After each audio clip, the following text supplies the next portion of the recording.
Good morning, Ricky Tang here, and you find me outside Fraser's of Gloucester, Bristol Road, Gloucester, and you can see that I'm about to take a ride out on this Royal Enfield Himalayan or Himalayan 450.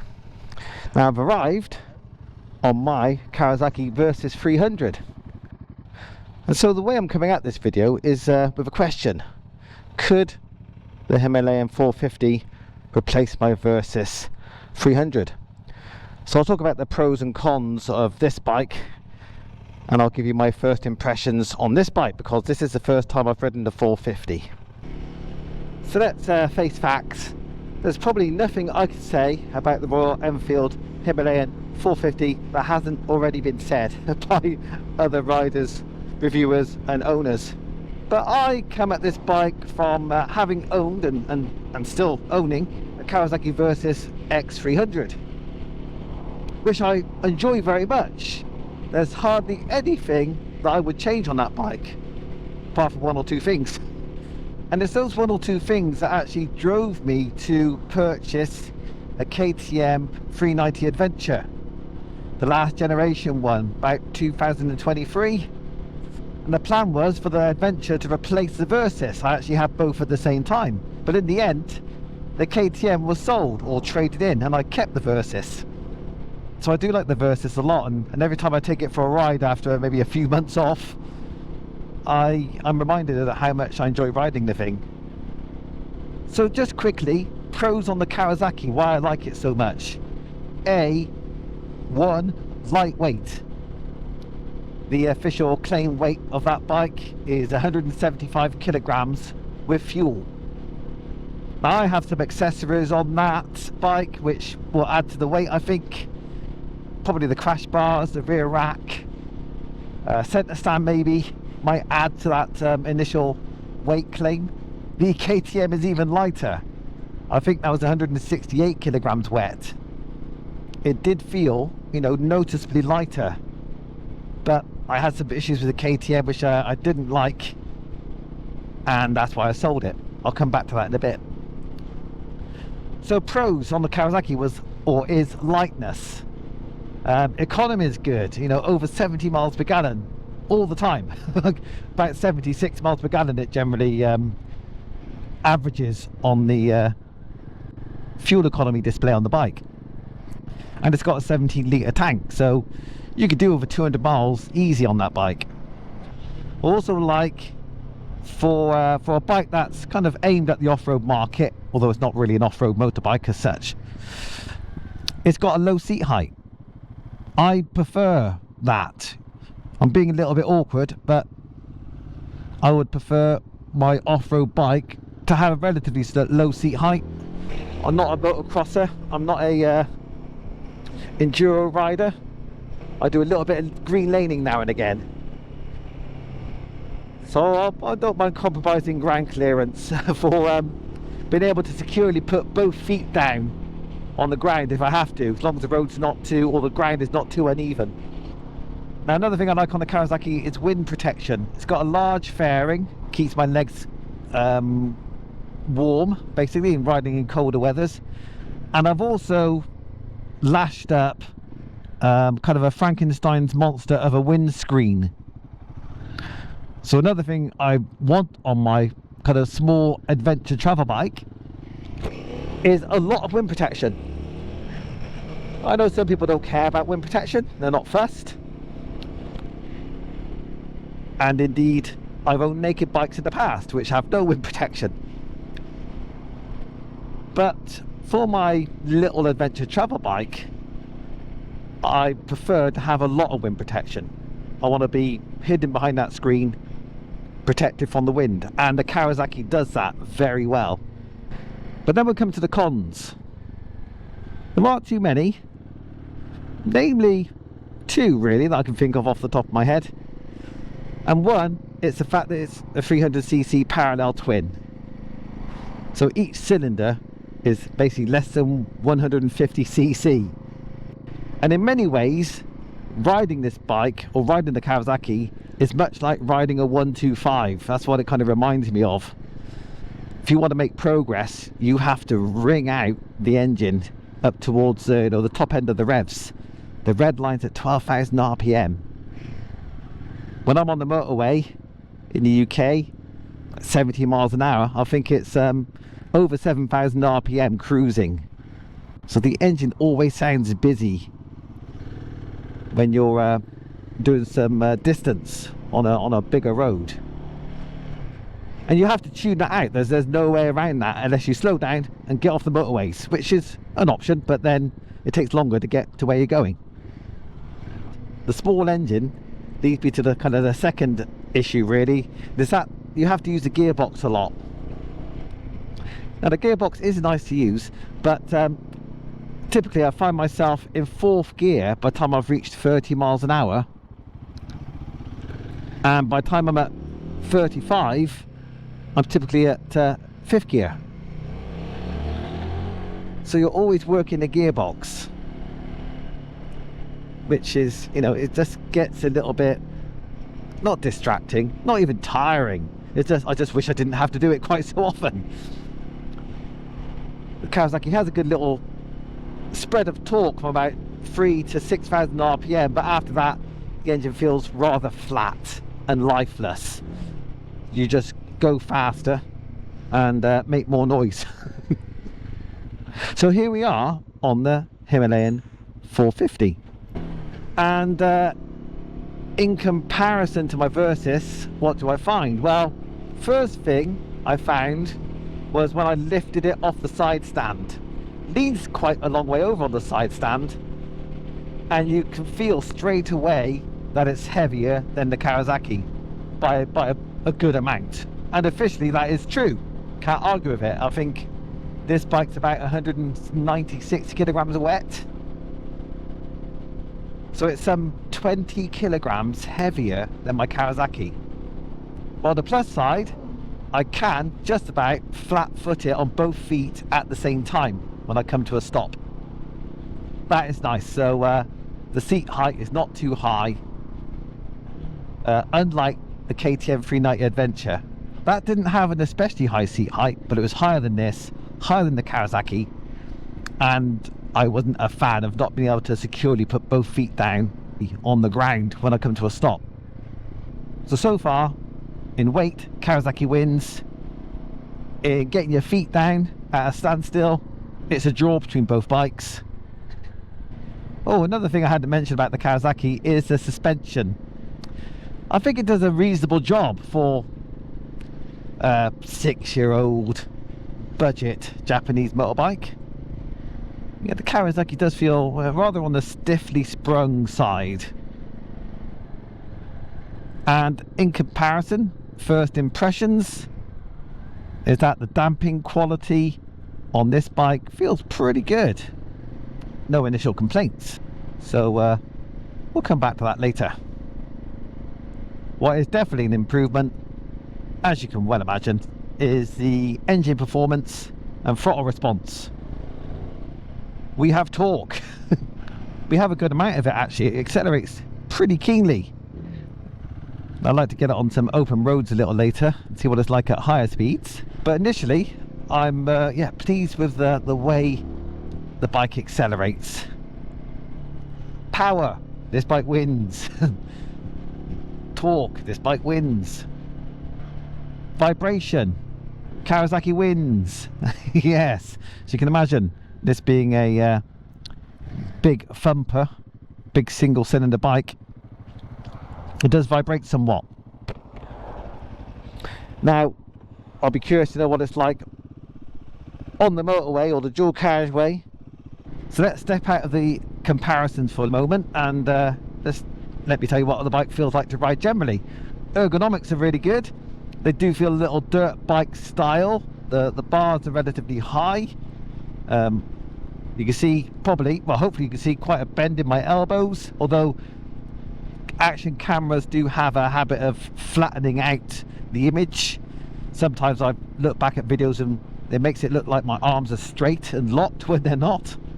But there's a reasonable bend. In fact, maybe I'll turn this camera around, maybe, and you might see the bend in the arm. You might not. I could only try. That's me sitting in a normal kind of riding position there. Right, anyway.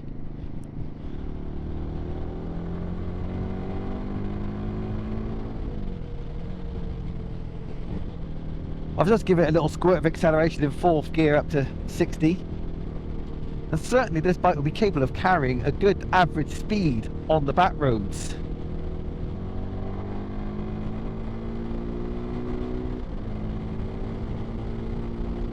It's got overtaking power.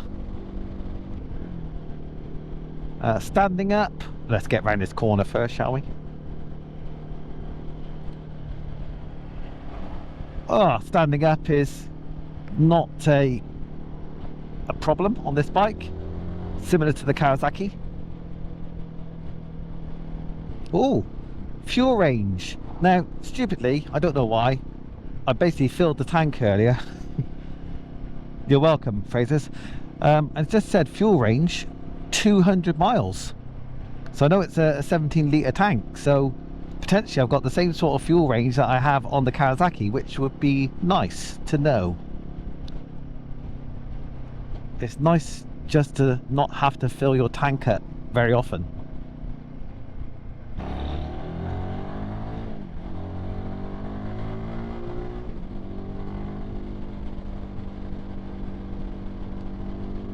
Tell you what, this bike feels like it's got quite a sporty engine. Doesn't feel like it runs out of breath at the top. Now I'm at some decent speed. I'm also finding that the engine is not very vibratory. Much smoother than the 373cc KTM that I had. Much smoother. There is vibration there. You know, it's a big single cylinder engine. There can't not be a vibration. But so far it's not intrusive.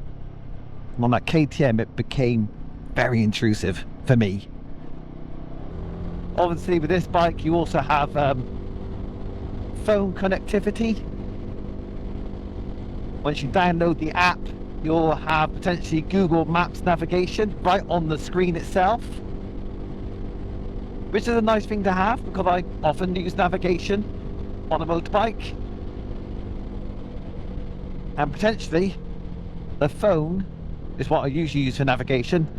It wouldn't have to be on display. I wouldn't have to find a mount for it if I can have the map on the dashboard itself. One other thing I like very much about the Kawasaki is its wide steering lock, its steering range from lock to lock. Just what you want from a kind of off-road bike. Let's see if we can do a U-turn here and see what the lock is like. Oh yeah, the lock is good. The lock is very good. Didn't even actually hit the lock stops. Hold on a second. Yeah, nice steering range there. No complaints.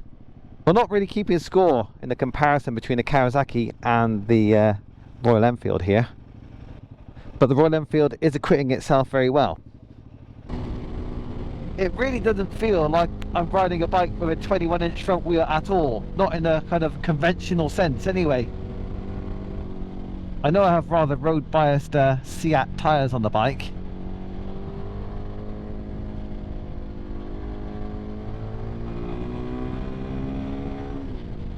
But the front end feels, yeah, very road bike-like. So for this bike to kind of go round the bends as well as it does with its 21-inch front wheel, but then have the capability of doing a better job off-road than my Kawasaki can because of the bigger front wheel, that's quite a big tick in the box. It's a handsome looking bike, I think. Reasonable ground clearance. I think that gets my Kawasaki beat. And like I mentioned, with the 21-inch front wheel, it doesn't really feel like one of the conventional sense. Feels like a road bike. That's pretty impressive. Although we've got some decent suspension travel at the front, at least. Maybe at the rear. Oh, where's preload, by the way? On the rear shock. Guess we're 2 in from the minimum, or 2 out from the minimum. Not sure how many options there are in total. Can we see? 1, 2, 3, 4, 5, 6, maybe 7 or 8 options on the rear preload. That's all right. I do believe also, road riders rejoice, I think these tyres are tubeless. Certainly look the part with the external spoke fixings. Now that's good news. You know, some people prefer tubed tyres. Personally, I'm quite happy with tubeless ones because I'm not that adventurous off-road. So what we've got here on the controls, clutch lever, not span adjustable, brake, nope, I don't think that's span adjustable either. I do have hazard warning lights on there, which I hadn't realised, which is good. Kill switch, riding modes on this side. I think you have 2 riding modes ultimately, kind of road and eco, both of which can have the rear ABS switched off. So I think kind of 4 options in total.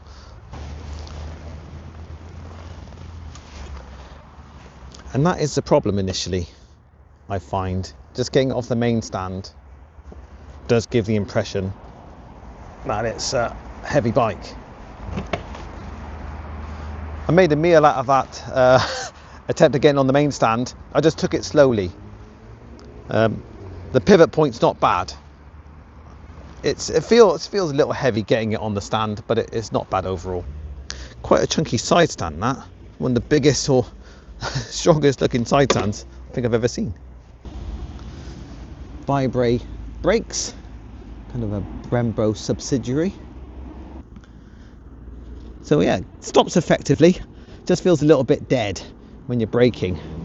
So I'm sure that could be sorted out maybe with a change in brake pads. So I think I've been pushing my luck maybe in this pub car park. No one shouted at me yet. There is a chap there who's giving me a bit of a look, but I think we're okay. But I'm going to get back on the bike anyway, because I've got to return to Fraser's. So yes, time to sum up my first impressions on this bike in comparison to the Kawasaki Versys-X 300 and a little bit in relation to the KTM 390 that I owned. I think ultimately, for the most part, this bike is better than both of those bikes. I can see me enjoying ownership of this bike based on this initial first impression. Oh, I will be interested in what service intervals are like on this bike. I think on the 411 Himalayan they were quite close together. Was it 3,000 miles? I'd really rather not be having to service this bike every 3,000 miles. So I'll put that on the screen now for service intervals. But yeah, it feels better to ride than the Kawasaki. There's no two ways about it, in my opinion. The wind protection, yeah, that is something that you could do something about. The weight of the bike is something that you can't do much about, and that is the big sticking point for me. And that problem will come to the fore when you drop the bike. And if you're going to take the bike off-road, there's a good chance you will drop the bike. I'd have to put both the Kawasaki and the Himalayan on the ground and pick them both up to tell a difference. But it may be with less plastic up the top here on the Himalayan, it may be potentially a little less top heavy than the Kawasaki. On the other side, it's likely to be more capable than the Kawasaki off-road, and therefore you're less likely to drop it in the first place. Well, there's some man maths going on there, trying to convince myself that this would be a good purchase. To be honest, I don't need much convincing. This is a very pleasant thing to ride, and that's the most important part, really. It's a slightly strange sensation on the throttle at low revs. You give it like an eighth of a turn, Like the throttle doesn't quite respond like it does when you twist the throttle a little higher. Mode change denied. Retry in next ignition cycle. What's that supposed to mean? I've absolutely no idea. Yeah, when you give the throttle like an eighth of a turn, it doesn't build many revs, and that's where I think you might risk stalling the bike.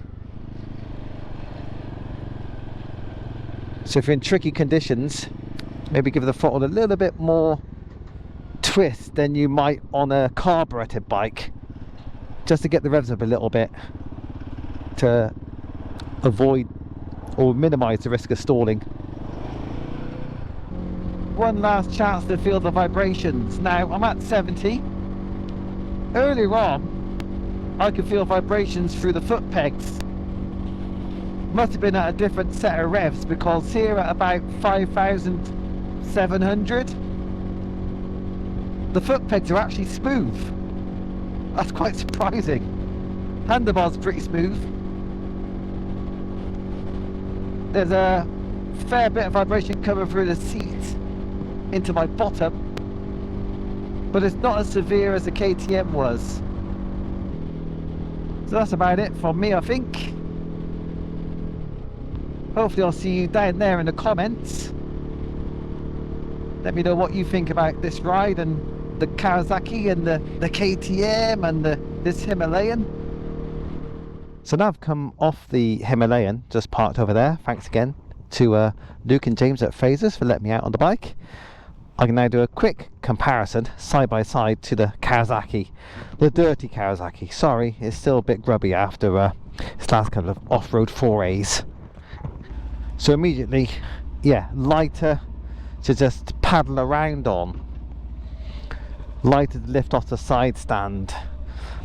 The rider seat, yeah, it's like a plank of wood in comparison to the Royal Enfield. But it's very easy to pull away on. It's very easy to ride this bike. And at slow speeds, maybe arguably easier than the Royal Enfield. Oh, yeah, interesting. Less fork dive on this bike compared to the Royal Enfield. So as much as I've really enjoyed the 450 just then, there's not many things wrong with this bike, ultimately. Seat comfort, small engine, they're the biggest issues, really. So seat comfort I've obviously managed to live with, and the engine I've lived with. There's no denying in my mind that the Royal Enfield's kind of a better motorbike. But do I want to spend another £6,000+ on a new motorbike right now? I've already bought the Suzuki this year. So if I put on my sensible hat, then clearly I should just keep this bike. On that note, I shall say cheerio. And if you like my content, like how I approach things, my kind of somewhat random ramblings, please do the like and subscribe thing. If you're a subscriber, say hello in the comments and I'll say hello back.